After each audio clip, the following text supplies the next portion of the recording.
Parliament کے اندر اور باہر گزشتہ 3 دن کی سخت تلخی اور کشیدگی کے بعد آج کم سے کم قومی اسمبلی کے اندر مفاہمانہ ماحول دیکھنے میں آیا، مگر ایوان کے باہر تحریک انصاف اب بھی سخت غصے کا اظہار کر رہی ہے۔ اسٹیبلشمنٹ اور حکومت پر کڑی تنقید کی جا رہی ہے۔ علی امین گنڈا پور کی تقریر کی کھل کر حمایت کی جا رہی ہے۔ خاص طور پر خیبر پختونخوا اسمبلی میں اسٹیبلشمنٹ کے خلاف آج اور کل سخت تقاریر کی گئیں، ساتھ ہی پی ٹی آئی کی قیادت کو رہا کرنے کا مطالبہ کرتے ہوئے اسٹیبلشمنٹ کے سیاست میں کردار کے خلاف قرارداد بھی منظور کر لی گئی۔ مگر آج قومی اسمبلی میں حکومت اور اپوزیشن نے ایوان کے معاملات خوش اسلوبی سے چلانے کے لیے 16 رکنی کمیٹی بنانے کی تحریک متفقہ طور پر منظور کر لی ہے۔ ساتھ ہی اسپیکر قومی اسمبلی ایاز صادق نے گرفتار کیے گئے پی ٹی آئی کے 10 اراکین نے قومی اسمبلی کے پروڈکشن آرڈر جاری کرنے کے کل جو زبانی احکامات جاری کیے تھے وہ آج تحریری طور پر بھی جاری کر دیے گئے ہیں۔ صرف یہی نہیں، کل اسپیکر نے پارلیمنٹ کے احاطے سے اراکین کی گرفتاری پر ایکشن لینے کا اعلان کیا تھا، جس کے بعد آج قومی اسمبلی سیکریٹریٹ نے سارجنٹ ایٹ آرمز محمد اشفاق اشرف سمیت 4 سیکیورٹی اہلکاروں کو 4 مہینے کے لیے معطل کر دیا ہے، جبکہ ڈپٹی سارجنٹ ایٹ آرمز راجہ فرت عباس کو اگلے احکامات تک سارجنٹ ایٹ آرمز کی ذمہ داریاں بھی دے دی گئی ہیں۔ ساتھ ہی قومی اسمبلی سیکریٹریٹ نے کیپٹل ڈیولپمنٹ اتھارٹی سے کہا ہے کہ پارلیمنٹ ہاؤس میں تعینات سی ڈی اے کے 5 اہلکار خود سے پارلیمنٹ ہاؤس کی بجلی بند کرنے میں ملوث پائے گئے ہیں۔ اس حوالے سے انکوائری جاری ہے، اس لیے متعلقہ اہلکاروں کو فوری طور پر معطل کر کے پارلیمنٹ سے ان کا تبادلہ کر دیا جائے۔ اس کے علاوہ ذرائع کے مطابق اسپیکر ایاز صادق نے 4 رکنی فیکٹ فائنڈنگ کمیٹی بھی بنا دی ہے، جو یہ جائزہ لے گی کہ 9 ستمبر کو پولیس اور سیکیورٹی ادارے کس کی اجازت سے پارلیمنٹ میں داخل ہوئے اور پارلیمنٹ کی سیکیورٹی نے انہیں اندر آنے کی اجازت کیوں دی۔ ساتھ ہی سیکریٹری قومی اسمبلی نے سیکریٹری داخلہ کو خط لکھا ہے، جس میں کہا گیا ہے کہ یہ بات اسپیکر قومی اسمبلی کے نوٹس میں لائی گئی کہ 9 اور 10 ستمبر کی رات کو مبینہ طور پر قومی اسمبلی کے رولز کی سنگین خلاف ورزی کرتے ہوئے کچھ اراکین اسمبلی کو گرفتار کرنے کے لیے پارلیمنٹ کی حدود کو پامال کیا گیا، جس پر اسپیکر نے شدید تشویش کا اظہار کیا ہے۔ خط کے مطابق اس معاملے کی سنگینی کو دیکھتے ہوئے ہدایت کی جاتی ہے کہ اس واقعے کے حقائق کو جانچنے کے لیے تحقیقات کی جائیں اور اسپیکر کو 7 دن میں رپورٹ پیش کی جائے، اور اگر غفلت پائی جائے تو اس آفس کو اطلاع دے کر ذمہ داروں کے خلاف مناسب تادیبی کارروائی عمل میں لائی جا سکتی ہے۔ تحریک انصاف کے اراکین پارلیمنٹ کے اندر سے گرفتاری پر آج بھی قومی اسمبلی میں بحث ہوئی۔ Chairman P T I barrister Gohar Khan کی گرفتاری کے بعد وہ کل رہا ہو گئے تھے اور آج قومی اسمبلی آئے تو انہوں نے بات کرتے ہوئے کہا کہ لگتا یہ ہے کہ حکومت صرف ایک جلسے کی مار ہے، جلسہ تو بہانہ تھا، ہمارے اراکین نشانہ تھے۔ جب تک مکمل انکوائری نہیں ہوتی تحریک انصاف کے 9-10 اراکین کے علاوہ کوئی اسمبلی کے اجلاس میں شریک نہیں ہوگا۔ آپ برائے مہربانی اس کی انکوائری ایسی نہ کروائیں کہ جس میں سے معصوم عام قسم کے بندوں کو آپ سسپینڈ کر لیں، اس کے تہ تک جائیں۔ انٹیریئر منسٹر صاحب نے کہا کہ یہ دہشت گردی ایک سچو کی مار ہے، لگتا ہے یہ حکومت فقط ایک جلسی کی مار ہے۔ دنیا کے کس ملک میں دہشت گردی کا دفعہ آپ کے خلاف رجسٹر ہو جاتا ہے اگر آپ کا جلسہ 7 کے بجائے 8:30 بجے ختم ہو جاتا ہے؟ یہ جلسہ تو بہانہ تھا، ان کا نشانہ ہمارے یہ بندے سارے بیٹھے ہوئے، لیکن یہ بکنے والے نہیں ہیں انشاءاللہ تعالی، یہ ہر حال میں خان کے ساتھ ہوں۔ میں نے ہمیشہ کہا ہے کہ مذاکرات کرو، راستہ بند نہ کرو، راستہ نکالو اس ملک کی خاطر، اس جمہوریت کی خاطر۔ جناب اسپیکر، اس کو آپ کمزوری نہ سمجھنا۔ ہم چاہتے ہیں ایمان مضبوط ہو، سیاسی قوتیں مضبوط ہوں تو غیر سیاسی لوگوں کو موقع نہیں ملے گا۔ ہمارے 10 سمنے جو اس وقت پولیس اسٹیشن میں موجود ہیں، آپ ایک رولنگ کل دے چکے تھے، ان کو آپ نے پروڈیوس کرانا آپ کی آئینی ذمہ داری ہے۔ جب تک 10 ستمبر کے وقوع کا انکوائری نہیں ہوتی، ہمارا سیٹسفیکشن نہیں ہوتا، پاکستان تحریک انصاف کے ایم این سوائے 9-10 کے اس پارلیمنٹ میں شرکت کریں گے، باقی کوئی ایم این ہمارا اس پارلیمنٹ میں شرکت اس وقت تک نہیں کرے گا، نہیں ہم آپ کی کمیٹیوں میں آئیں گے سوائے 9-10 ایم این۔ یہ کاروباری سیاست، کاروباری جمع خرچ نہیں ہے کہ 2 میں سے 1 مائنس کرو تو 1 رہ جائے گا۔ ہم سمجھتے ہیں 2 میں سے 1 مائنس کرو تو یہ 1 بھی نہیں رہے گا، یہ 1 بھی نہیں رہے گا۔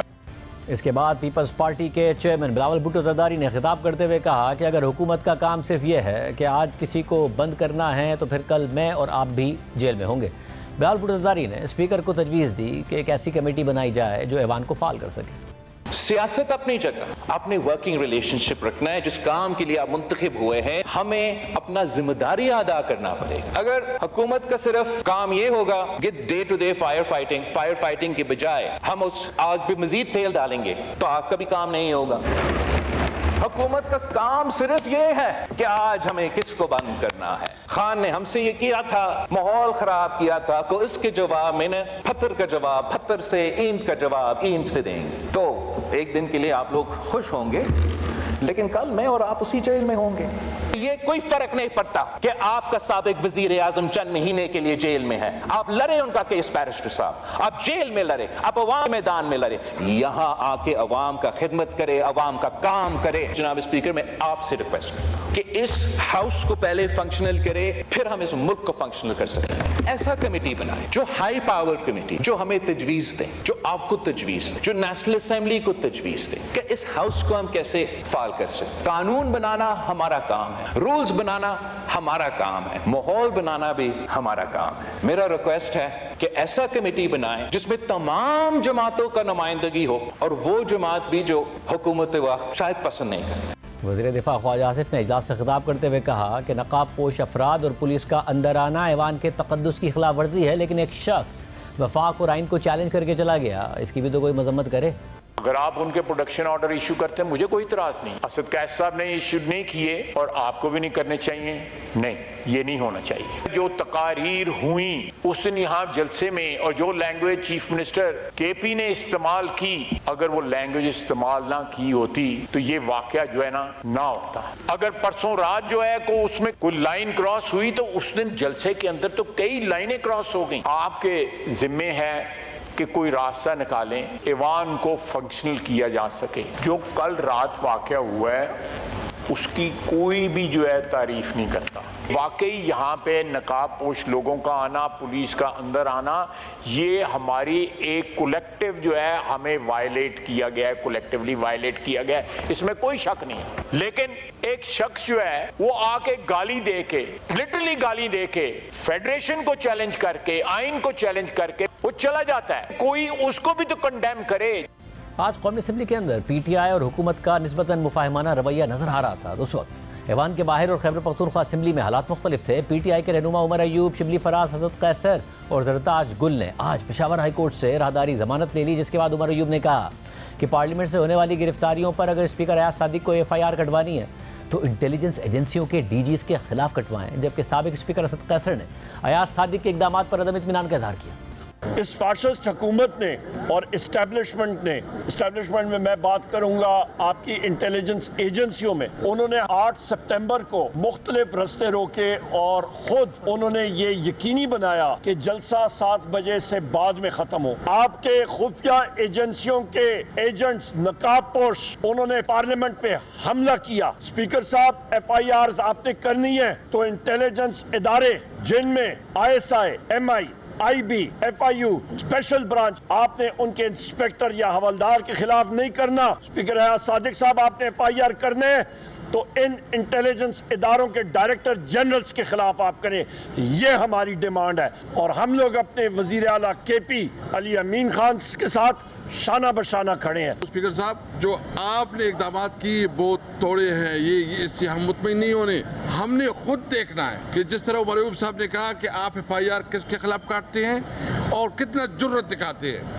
مگر صرف یہی نہیں، کل کے بعد آج بھی خیبر پختونخوا اسمبلی میں پی ٹی آئی کے اراکین کی فوج کی سیاست میں کردار سے متعلق سخت اور جارحانہ تقاریر جاری رہیں، جبکہ کل کے اجلاس میں کثرت رائے سے اس حوالے سے قرارداد منظور کر لی گئی تھی، جس کے مطابق یہ ایوان اس بات کا مطالبہ کرتا ہے کہ ہر ادارہ اپنی آئینی حدود میں رہ کر اپنے فرائض آئین اور قانون کے مطابق سر انجام دے، لیکن پچھلے 2 سالوں سے اس ملک کے اندر فوج کے کچھ افسران کی مداخلت ان کے اپنے حلف سے انحراف ہے، جو کہ آئین کے آرٹیکل کے مطابق غداری کے زمرے میں آتا ہے۔ یہ اسمبلی متفقہ طور پر پرزور مطالبہ کرتی ہے کہ ان افسران کے خلاف فوجی قوانین کے مطابق نوٹس لے کر ان کا کورٹ مارشل کیا جائے اور انہیں سخت سے سخت سزا دی جائے اور ان کو غیر آئینی، غیر قانونی اور غیر انسانی اقدامات سے باز رکھا جائے۔ تحریک انصاف بھی گزشتہ 2 سالوں کی بات کر رہی ہے کہ اس 2 سالوں میں یہ سب کچھ ہو رہا ہے۔ عام بات یہ بھی ہے کہ 8 ستمبر کے جلسے میں اسٹیبلشمنٹ کو کڑی تنقید کا نشانہ بنانے کے بعد وزیر اعلیٰ خیبر پختونخوا علی امین گنڈاپور 9 ستمبر کی شام کو اچانک غائب ہو گئے تھے۔ رات بھر وہ غائب رہے، خود پی ٹی آئی سے بھی ان کا رابطہ نہیں ہو رہا تھا، مگر پھر کل صبح وہ پشاور پہنچ گئے، جس پر وہ خود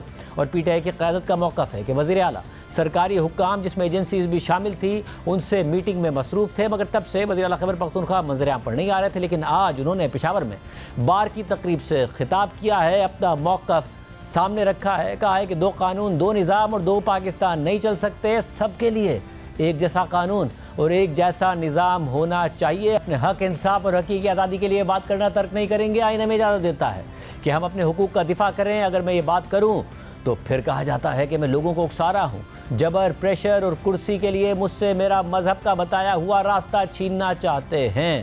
اب ایک سخت موقف سامنے آیا ہے وزیر اعلیٰ خیبر پختونخوا کی طرف سے، خیبر پختونخوا اسمبلی کی طرف سے، اراکین اسمبلی کی طرف سے، جبکہ آج قومی اسمبلی میں تحریک انصاف اور حکومت کے جو اراکین ہیں ان کی طرف سے ذرا ماحول میں بہتری نظر آئی تھی. کہاں صورتحال جا رہی ہے